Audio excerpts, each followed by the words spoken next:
Are you managing a remote team for the very first time? My name is Andrew, and welcome to Digital Nomad Journey, where we support digital nomads and remote workers seeking the laptop lifestyle and location independence. Welcome. Today, I interview an expert who's been managing remote teams for well over 10 years.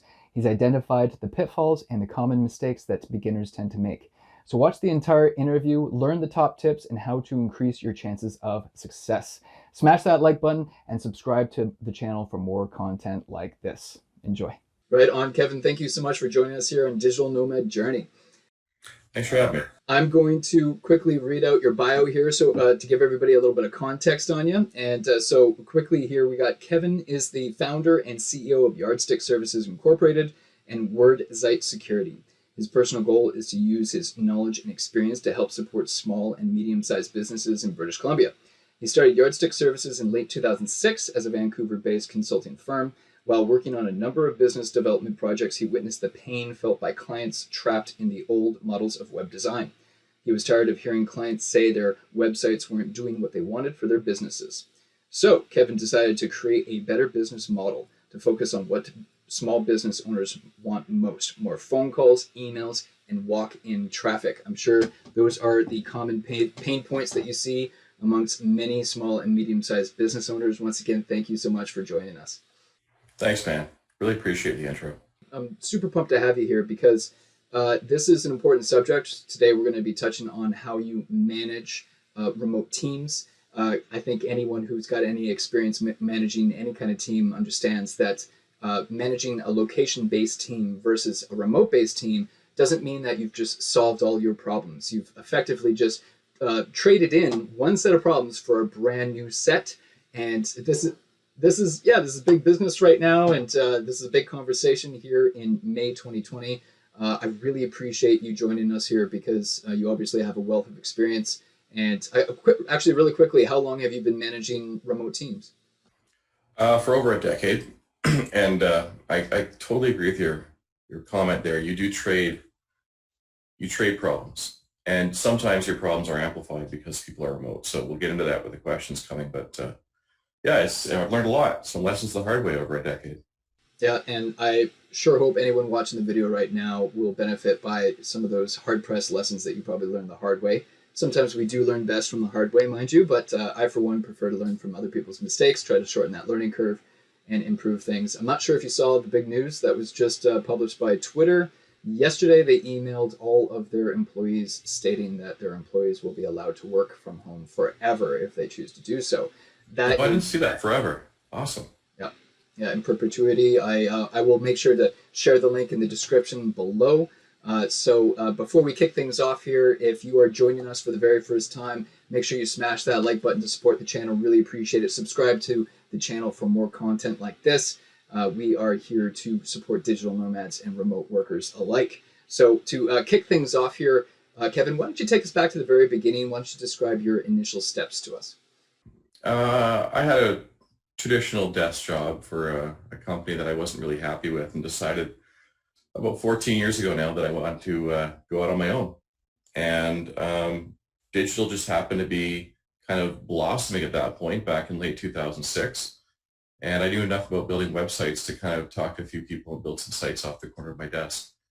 And managed to turn that into a business that now employs, at our peak, when we're operating full capacity, 12 people, and serving clients throughout Western Canada and the US. And there's a lot of little hurdles and milestones from making a decision to go, focus on digital and work remotely, to then managing a team and working remotely. So that's quite a journey, which is probably a 2-hour story that'll put most people to sleep, but we'll touch on some of the key learnings I've had as we talk here. So you had the added benefit of already being remote. Your whole team has been fully remote before the pandemic. And even before the pandemic hit, I was actually warning people about, not about pandemics, not about global pandemics, but I was actually finding myself in a number of conversations using the terrible fire season that Australia witnessed. And then slightly before that was the worst fire season that California ever saw. Or how about the civil and political unrest that we are experiencing globally in various places like Hong Kong and other places.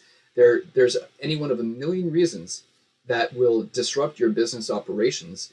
And now the one that's been brought to the forefront that is on everybody's minds are these global pandemics. So we're surrounded by this negative news, and I'm curious if you could go back.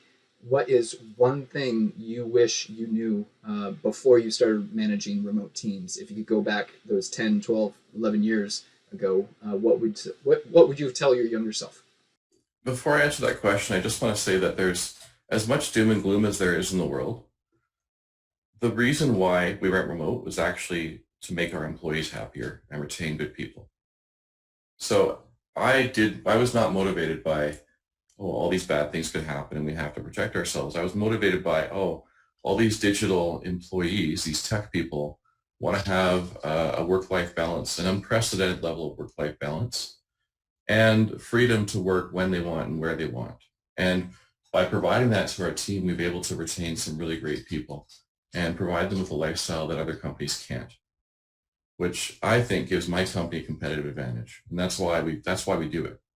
But the one thing that I would tell myself if I went back in time, it's a lesson that actually a really smart man named John Plurides, who ironically owns a wine store here in Vancouver. And he sat down beside me one day at a networking event. He said, hire slowly, fire quickly. And that's a great lesson, because if you take the time to hire the right people, you're more likely to find a really good fit and, again, retain really great people. And if you find out through the process of hiring or maybe in the early stages of employment that someone's not a fit, move on. Don't linger on it. Don't try and make it work. And I've made that mistake because I'm a nice guy and I don't like conflict. I don't want to have to let people go. But had I been a bit more honest with myself, I think we would have gotten through a few hurdles faster than if we, let things get drawn out a bit. So I think that's a common response by a lot of people, and I've also been I've labeled myself the nice guy, and I can understand how that would be an uncomfortable situation. I don't like confrontation either, so that I can relate and resonate with that situation. So, and I appreciate the other point that you made there as well. Work-life balance is a constant struggle for a lot of people. Right? We are not robots at the end of the day, and for you to recognize it's such an early stage that employees are reporting better work-life balance, more satisfaction, more time with their families, kids. They don't have their pets. They don't have to perhaps organize that nanny. They don't have to be stuck in traffic for 2 hours a day, blah, blah, blah. And then employers are reporting benefits as well, including hard figures where now if you're not following the old brick and mortar way of doing business, you're not paying for commercial real estate and internet and utilities and all of those expenses going along with it. So now you're improving your margins too. And I mean, at the end of the day, everyone benefits from that, right? So. And less sick days and all that stuff that comes with having employees who aren't happy, right? So yeah, fantastic. The benefits just go on and on and on. And I'm not totally. I'm not saying that it's a formula that works for everybody. Clearly, there's always going to be work models that require location based, but it's fantastic that in your situation, running two tech companies, that you're able to be remote. So I'm curious if you had one top tip for someone managing a remote team, and one top tip for the remote worker. Start with the worker. Because that makes management easier. If the worker has a dedicated workspace in their home that allows themselves to isolate their work from their life, then they're going to have an easier time managing that work-life balance and turning work mode on and turning work mode off. If your workspace and life space is like mixed, like you're sitting at the dining room table and the kids are running around and your partner's cooking food, it's really hard to be in work mode, right? So most of my team members have that space, that spot in their home that's isolated. For me, it's a locked door in a separate room of the house. And I commute to work down the hallway, and as soon as that door closes, I'm at work. And, it does something psychologically. And then for managers, I'm going to say this in the context of the manager who may not be comfortable managing remote teams, that the number one tip would be to use the old methodology of SMART goals, specific, measurable, achievable, relevant, and time-based goals to manage your team. and make sure you're delegating everything based on that structure. And then give your team members the freedom to achieve those goals without you having to look over their shoulder and constantly monitor and manage them. Because if you've done a good job of defining the goal that way, you shouldn't have to look over their shoulder. You should be just looking at the end result and what's delivered on time and all that stuff that you can track. And use the right systems and tools, project management systems, time tracking systems to support that. And if you do that, you'll have a really good team. If you try to act like you're in the office looking over people's shoulders, it's going to break down. I appreciate that. Micromanagement, I think, would be a problem in location-based or remote teams, and having that clear, concise line of communication. Sure, you might lose a little bit of something when you're not in person, but with video conversations being so accessible these days, you're still getting that tonality. You're still getting that those facial expressions or body language to really get the message across. So I don't really think that you really need to argue the point that, well, we have to be in by the water cooler anymore. And in fact, I've even heard the argument now from founders and CEOs of huge companies that they don't want the added expense for commercial real estate anymore. So if you want to work in person with your fellow coworkers, then you better justify the $20,000 a month that we're paying, or the $50,000 or the $500,000 a month rent. You better justify that fee to me, otherwise I'm gonna make you guys all work at home. So now the onus is being shifted over to the employee, which just makes me laugh. Totally. And I will say, you said something funny there that just piqued something in my brain. The water cooler is a place that allows teams to build cohesion and unity. People come together and they have conversations, and they just talk and build relationships. And so when you're remote, you sometimes actually have to build a virtual water cooler, a place or a time where people can actually get together virtually and just talk about life and what did you watch that show last night and how's your cat doing and all that stuff that people do at the office. If you do that, your team's going to feel more connected to each other as well. I appreciate you mentioned that. I wasn't even going to bring it up, but yeah, you're bang on there, because building that rapport with people will actually make you more efficient when you can relate with one another, right? Because we are human beings at the end of the day. So I can understand that point very well. So then actually backing things up a little bit here, I know I've heard this question a couple times from people in the community. I've heard criticisms around locating good talent and finding freelancers that are talented and that are skilled and that are motivated. How do you locate the right employee, and how do you you may have already addressed it earlier when you said hire slow, fire quick, but if you could back things up and offer maybe a little bit more detail for that person who is really frustrated because they're going through freelancer after freelancer or employee after employee, and they don't know if remote work is really for them anymore. Okay, so for the person who's hiring, there is a difference between a freelancer and an employee and, let's say, an agency. So you have to understand those three. An agency is a group of people that work within a company, and while they might all be remote and serving you, they're going to charge agency rates. A freelancer is someone who has multiple clients, and they're trying to bounce around managing all their clients. And some freelancers are better at managing that and just being good at business versus the technical side of fulfilling their services. So freelancers tend to charge in between an employee and an agency, whereas an employee tends to just want to work for one company. And while they might want to work remotely, they just want to work for one company. And so if you're trying to hire someone for a full-time role, then look for that employee who's mature enough and has probably worked for a few other companies and now understands themselves well enough to know what they want in terms of work-life balance, and also has the discipline to manage themselves appropriately and fit within that remote structure where the goals are defined, but they really kind of can work when they want and where they want. So you have to hire people for maturity within that role. And then when you're hiring freelancers, the simplest thing to do is just call tons and tons of references, like 5 or 6 people that have hired them before, and just talk about the things that you look for most and want most in that freelancer. Ask them questions about that. Did they hit all their deadlines? How are they with communicating? How did they handle some curveballs within the middle of a project or campaign or task? All those sorts of things that kind of trip freelancers up, you should ask those references about. And if you do that diligently, and you might have to go through a lot of interviews and reference checks, but you will find a good freelancer if you do that. There are good people out there. But yeah, there are also, because we're in an unregulated industry that has very low barriers to entry, anyone with a laptop can basically say, hey, I'm a web expert.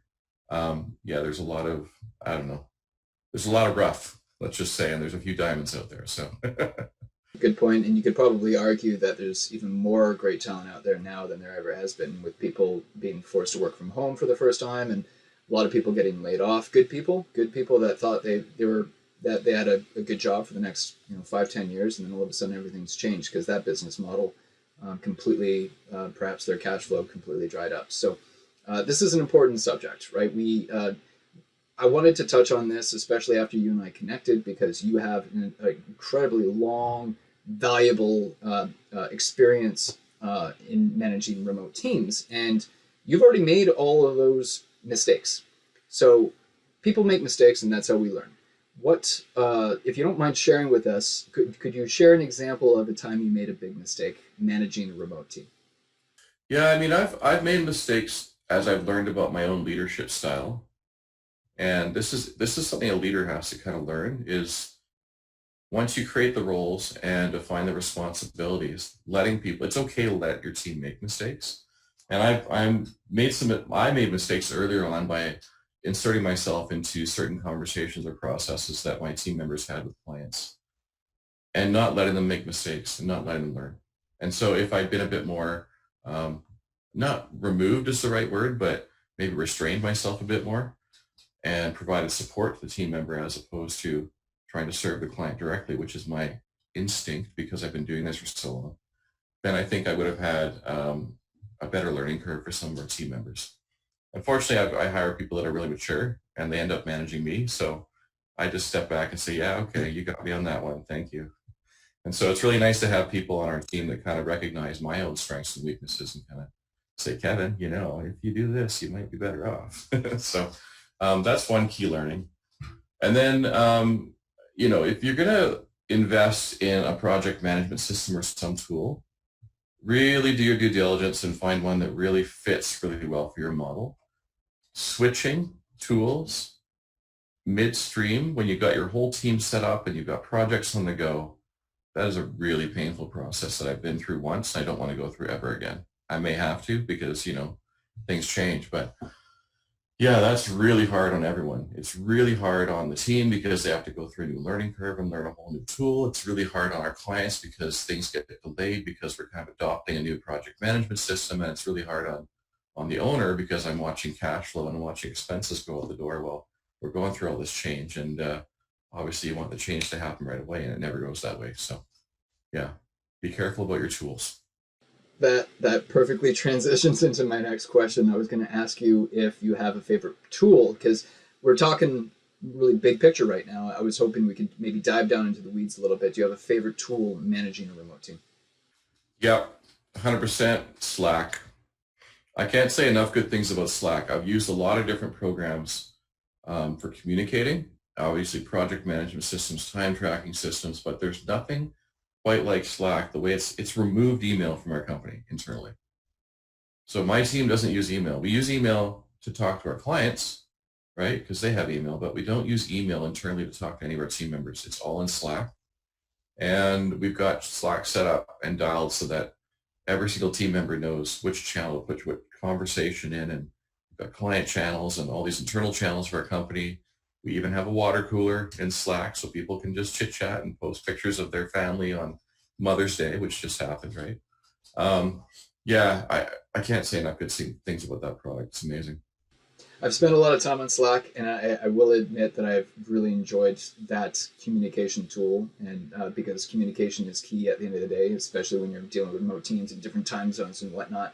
It was helpful seeing the person I'm trying to connect with, seeing their local time and seeing if they're active and they're not. I found a lot of great things about it. Now, as long as we're on the subject, I have to ask, the one headache that I found with Slack was not remembering which chat I was in when I heard something or saw that file, and then I have a hell of a time trying to locate where that was.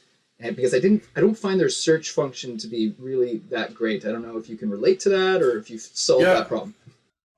Well, I think that that's true, and I have the same problem. I have a rule that if I'm going to read something, I've blocked out 15 minutes to be able to respond. And that way, if it's like a little red dot or white dot, whatever the color the dot is in Slack for a notification, I'm only going to click on it if I know I've got the time to read it and respond. If I don't, I'm not going to touch it. And I kind of treat text messages the same way too, because they're like, in and out, they're gone. And so if I don't deal with it right then and there, forget about it. And if it requires more time than that, then we actually create a task in our project management system. And then so it gets moved out of Slack. It becomes a task in our PM system. And then that gets tracked, and there's reminders and all sorts of stuff that go on there, so I don't forget about it. And so Slack is really just to bring attention to something or have an active live conversation, not so much for locating files or what was that link that you sent me? I can't remember. No. So it's all, that's kind of like internal norms and company culture, right? So What do you use for product management? What tool is that? we currently use Flow, getflow.com. And ironically, it's the same team that developed the user interface for Slack, designed the user interface for Flow. And so it's a really pretty PM tool. And that's why we adopted it, because our team said, wow, this one's really cool and easy to use. We like it. And so I want my team to be happy with the tools they're using. So Flow is thumbs up. The only downside is we have to use Harvest as a time tracking tool to integrate with Flow. So we've got a few different little systems that are kind of integrated. And, the next step in our life cycle might be to get a full end-to-end one solution that does everything. And I've been looking at a few of those, and I can't mention any names yet because I don't know enough about them all to say them on video, but there's some good ones out there that might be worthy of adopting and going through that switch once more, but it's just not during COVID-19. No. I hear you. And I, for one, don't feel comfortable discussing anything or recommending anything unless I can really put my full weight behind it too, for the very same reason, right? You want to make sure that you're speaking knowledgeably about something.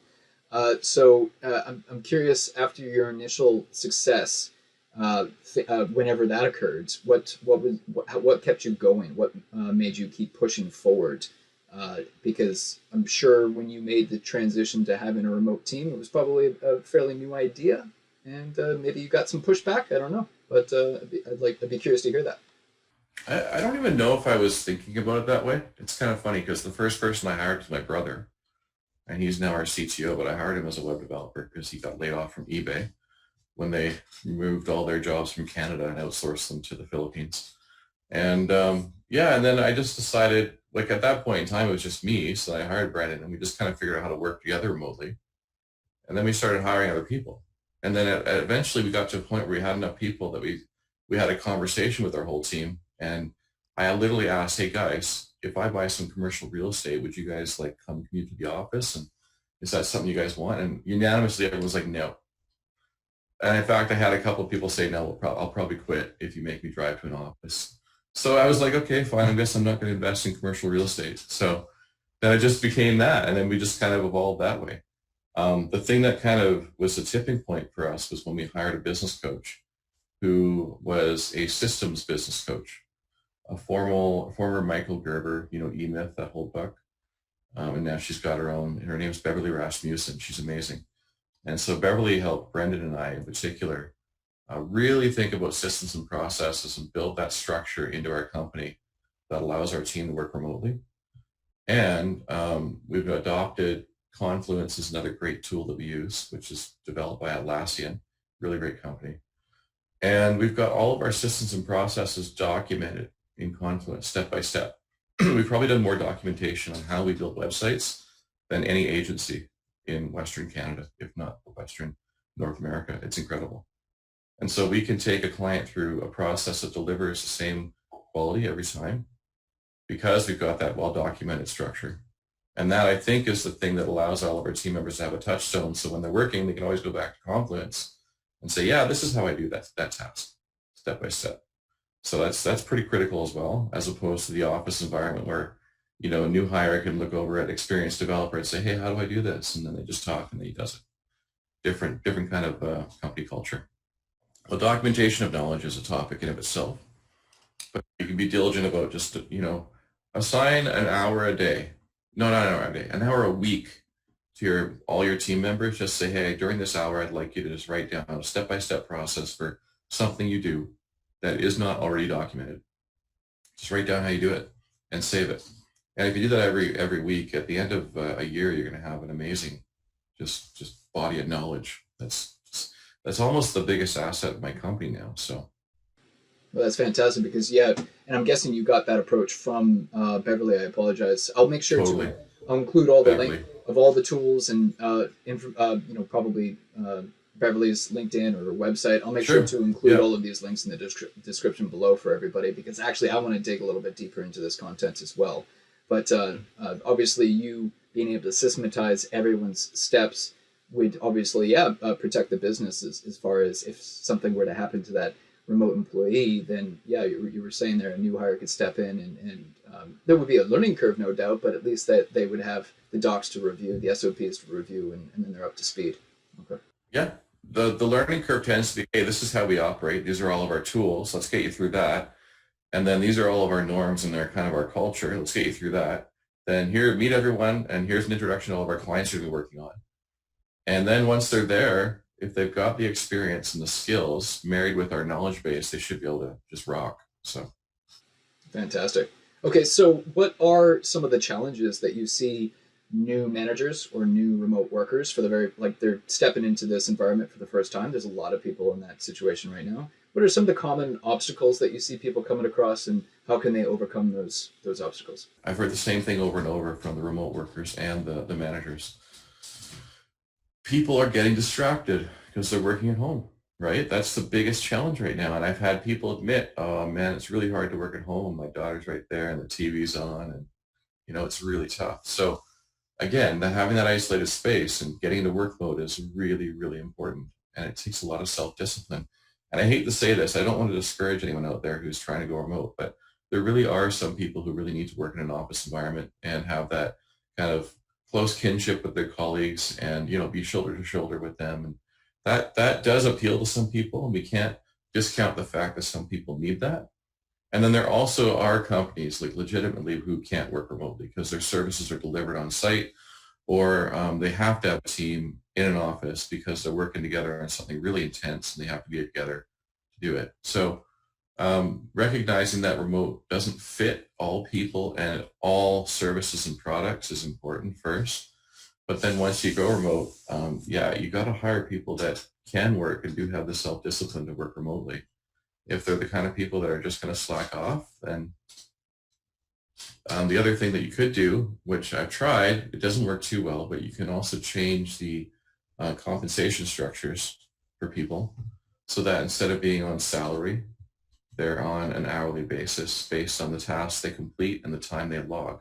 So if someone I don't mind if I'm just going to say this hypothetically, say a graphic designer or a copywriter, who the more artistic types in our team, they need to go find inspiration in various ways and go for a walk or listen to some music or just do what they got to do to be creative.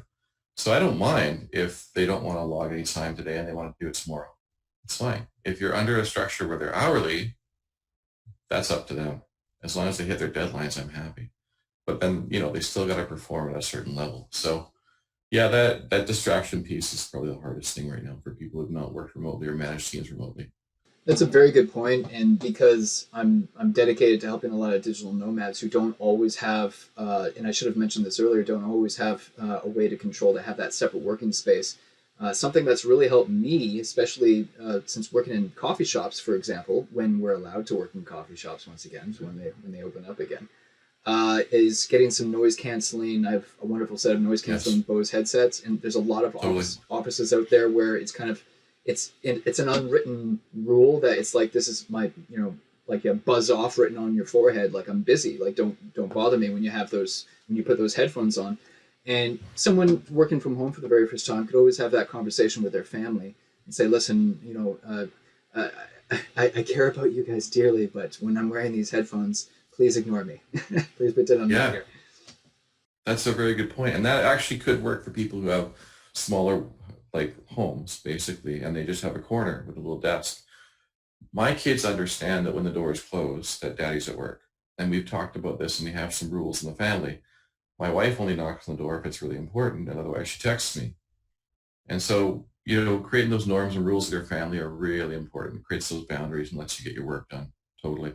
And I keep hearing that. I keep hearing that about boundaries. So, I also appreciate what you also mentioned there. We are going through a massive disruption right now. So, there are businesses switching to this remote model. They're realizing massive benefits, massive savings that they're going to have from switching to this remote model. So, I sense that many employees are going to have to, because they want that in-person energy.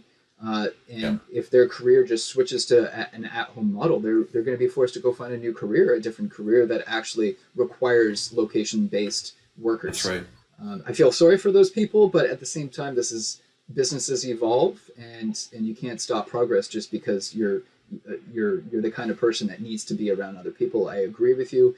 There's always going to be those kinds of people that won't feel comfortable talking to a camera. They're going to want to be right there in the room. I totally understand that too. Totally. Some people really need to get out of the house too, right? They just like driving to work. That's like the little downtime. Then they do their job at work and they come home, and it gives them that work-life balance. And the other people, I've hired people who thought they could do it, and then they, after a month or two, confess that they just feel really lonely and isolated because they haven't found other ways to connect with humans and be social. Whereas, they feel like they're alone, and, that's tough too. So yeah, it's not easy and it's not a fit for everyone, but if you can make it work, it has huge benefits. Agreed. So if you are enjoying this video, make sure you smash that like button below and subscribe to the channel for more content, because I am super pumped to bring even more valuable experts and make some more content for all the new digital nomads and remote workers out there. I know there's a lot of you, and no doubt you came across this video because you're considering hiring a remote team for the very first time. So Kevin, right now people are going through really difficult times, and hell, you don't even have to be in the middle of a pandemic to be going through a low point. I'm curious if you possibly have maybe a low point in your journey.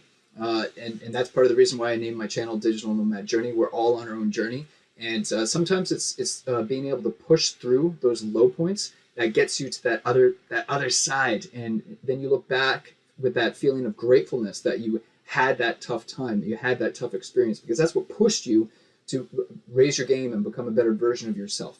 I wonder if perhaps you might be able to share an example with everyone, because people are going through tough times right now. Low points is kind of a weird way of looking at it from my point of view, because entrepreneurs, to be a great entrepreneur, you kind of have to be incredibly resilient and really have to persevere, because you're going to get a lot of no's. You're going to get a lot of people. You're going to learn a lot of lessons about how people do business and the types of people you want to do business with, right? And then you're going to realize that you have plateaus in your life cycle. You get to a certain point, and in order to get to the next level, you have to do something different. You can't keep doing the same thing.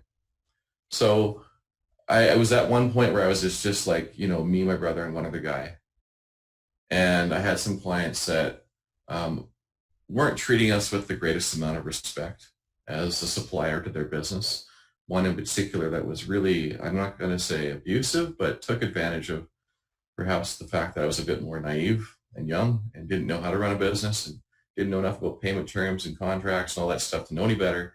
And they really took advantage of me, and I lost some money on that. And that was when I kind of realized, no, I got to start learning more about how to run a business, and did my MBA, and then hired a business coach who was specialized in business systems. And those are the types of things, like you go through a bad experience like that, having a really bad client, that helps you realize, okay, there's a better way to do things, but I can't do it with what I know now. I've got to learn more and do something different in order to get to the next level. And that's a continuous journey. Each time you do that, you get to another level, then you plateau again. Then you get to another level and you plateau again. And so, I'm currently, if I could drop another plug here, I'm currently a member of the Entrepreneurs Organization. I'm trying to get to that next level and trying to figure out what do I need to do to be completely free. And that's the ultimate goal for entrepreneurs, to be 100% free from the business so it can run itself. And really, I'm only working on it when I want to and not working in it. And obviously, this current pandemic has put those, priorities kind of lower down, and I have to other more urgent stuff to deal with. But that would be the ultimate goal, and that's kind of the motivating factor, as opposed to some of the negative experiences that all entrepreneurs have, all the challenges that really make us learn who we are and toughen us up and allow us to thrive. It's all about knowing that why, right? And Yeah, I've always been a fan of Robert Kiyosaki, and I don't know if yeah, you're he's great. yeah, you're familiar with the cash flow, the cash flow quadrant.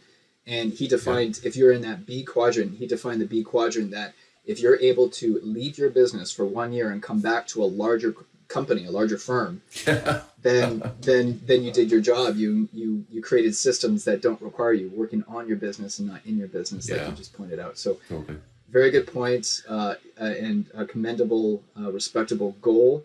I truly believe that the amount of income or resources that you attract into your life directly parallel the amount of value you brought the marketplace. And right now, we live in a very abnormal marketplace where value is being shifted quicker than some companies can adapt. But Yep. I think you were just touching on the whole adaptability and flexibility point. And at the end of the day, if you have a remote team, you're going to be more nimble. You're going to be more flexible to That's so true. changes. Yeah.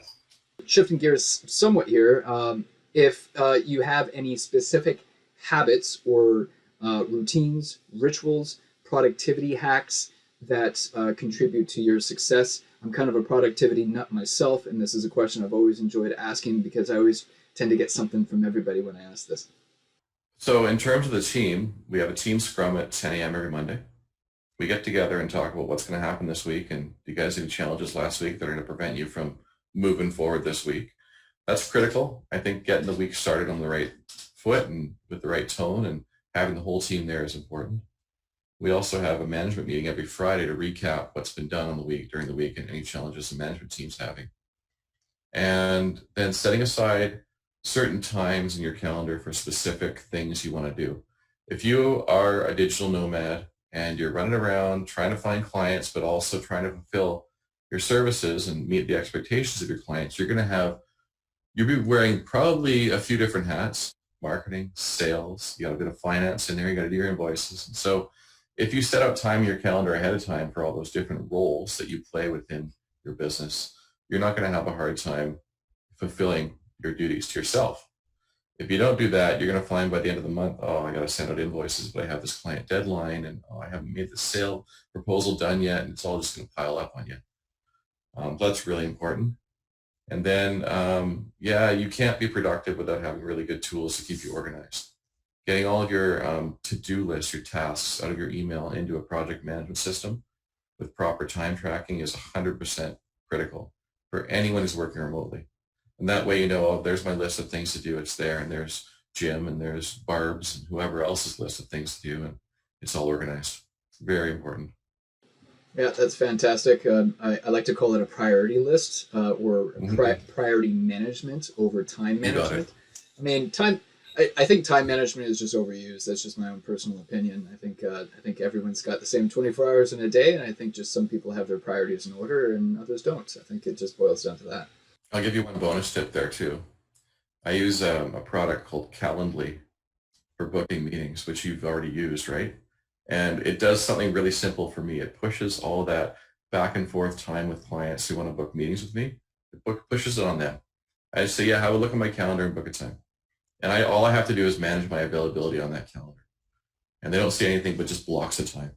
And doing that probably saves me probably about an hour a week, just trying to book meetings and have conversations with people. So thumbs up to Calendly. Great little product.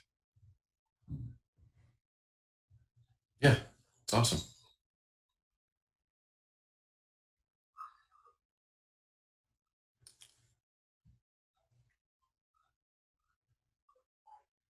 No, 100% different time zones. We've got a designer in Saskatoon, but when she's not in Saskatoon, like normally she'd be traveling around the world. She's been probably to 10 different countries this year. Hasn't missed a deadline, hasn't missed a meeting. Our project manager lives part-time at a cabin out in Ontario on the lake, and she's got a lovely view of the water when she's doing her PM job, which is fantastic. Yeah, and then we've got some team members throughout the lower mainland here in BC.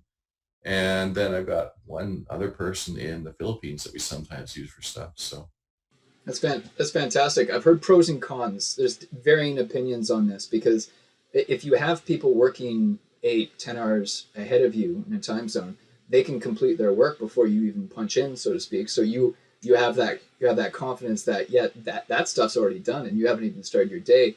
Mind you, I suppose that would be difficult if you're in an awkward time zone and you're doing team meetings. Then it's vital to have everyone for their yeah. So that's a struggle, but I think it's a small negative compared to all the pros. what we've agreed to as a team is you can travel if you want, but you still have to show up to our meetings when they're scheduled. So if that means you're up at 3 a.m. just to jump into a meeting for an hour, that's the decision we all made as a team. And if you want to be in Holland, great. It's fine. Just wake up at 3 a.m. and join us to go back to sleep. Yep. I've worked until 2 o'clock in the morning because there was a product launch, and anytime there's time sensitive things, hey, if you want to live that digital nomadic lifestyle, you got to do it. So so I'm curious if you delegate anything to anyone. Do you outsource any work to help improve your processes, or do you basically like a virtual assistant? I'm thinking like a VA, or do you rely heavily on your staff? I've done that before. I had a virtual admin for a while. Um, they were good, but there's something you miss when you have a team that's integrated and knows each other really well versus someone who's removed from the business. So we made a decision not to use virtual people anymore. And our project manager was gracious enough to take on some of the administrative duties that our virtual admin used to do. And so now we've got a PM that's willing to do some administrative stuff. And she knows everyone on the team. So if someone sends in an invoice, or we have invoices to send out to our clients, or even answering the phone, we've got Ring Central set up so different people can get phone calls, and it's got a tiered thing that just rings our cell phones. So she's even willing to answer the cell phone and answer phone calls remotely. So if you can find someone who's willing to take on the admin role or tasks internally, it's fantastic. If not, there are a lot of great virtual admins out there. The one thing I've noticed with all these virtual admins is they're really good at the recurring tasks, but the things that kind of come up that are new and you have to, hey, can you take care of this? Maybe, maybe not. You have to judge that very carefully. The recurring tasks are really good. And then phones, answering phones has been one of my biggest challenges in the history of my company. It's been really hard to find someone to answer the phone. So I still answer the phone for my business because I feel like it's one of the most important roles in the company, that first touch and being really responsive. But if I had a solution to that one, I'd probably jump on it. Okay, good point. I'll keep my ear to the ground for you if I come across a good solution when I'm interviewing these different experts. Please, man, I'm all ears. Yeah. And it's interesting how hearing your perspective on that. I wonder if VAs, virtual assistants, are more of a stepping stone, a leapfrog for someone who Could be. yeah, someone who is expanding, not really ready to hire a full-time employee yet, but Yep. certainly is overwhelmed with their workload. Perhaps hire a freelancer or a virtual assistant to handle some of those Yep. repetitive tasks that you were just talking about. Yeah. That's great advice. You're spot on. Okay. Okay. So next, I have to ask this. It's one of my favorite questions ever. How has your definition of success changed over the years? How did you define success in the beginning of your journey, and how do you Oh, define success today? am I being interviewed for a job? I love that question. I've asked that question to people during interviews. I really like that one. Yeah, Uh, it's a favorite. it depends on your goals, right? So you can't define success unless you set goals. And as you're growing up, right? Like when I was in my 20s, success was, hey, can I make some money and pay rent? Cool. I can. This is fun. And then as I got older, it's like, okay, this is a cool girl. I want to marry her. And then, get a little older, like, okay, I got to do my MBA, got to become professional. And then, get a little older, dang, got to buy a house now, having a baby. So your goals really determine how you define success. And for me now, I've gone through all those, got the house, beautiful kids, lovely wife. I'm really happy with my life. It's amazing. And I live in BC, which is, God, I'm so grateful to be here. It's incredible. But now it's really like, can I be in my 60s, 65 years old? I'm in my 40s now. Can I be 65 years old and be in a position where I can be an investor advisor to a bunch of tech companies? And that's what my next, I think, 20 years is going to look like, is trying to get myself into that position. Because if I could be like that when I'm in my 60s, I think I'd be super happy providing advice to young entrepreneurs and making connections for them, maybe investing in a few cool companies. And I think that'd be a cool way to retire and have some fun and still stay stimulated, right? So that's my next goal, is working towards that. And that has a bunch of intermediate goals. I think I'd like to try and sell a couple companies and grow and sell a couple businesses in order to say, yeah, I'm a successful entrepreneur. And then, yeah, by the time I'm 65, be like, yeah, cool, I'm good. I like that. I've always been a fan of Dragon's Den and Shark Tank and all of those programs where you get to see these insanely wealthy people invest in the right opportunity, and it's always great when you see the dragons or the sharks fighting over a good opportunity. You know it's a good deal. It's good TV, but it's not really how it happens, right? It's good TV. Well, yeah, that's a good point. That's a good point. It wouldn't be real life, I suppose. So for the newbie, the new remote manager or the new remote worker watching this video and made it all the way to the end of this, Okay, cool, yeah. what action steps? What action steps would you tell someone so they stop watching this YouTube video and what do? What do you tell them to do? I would have a frank conversation with your entire team about your goal.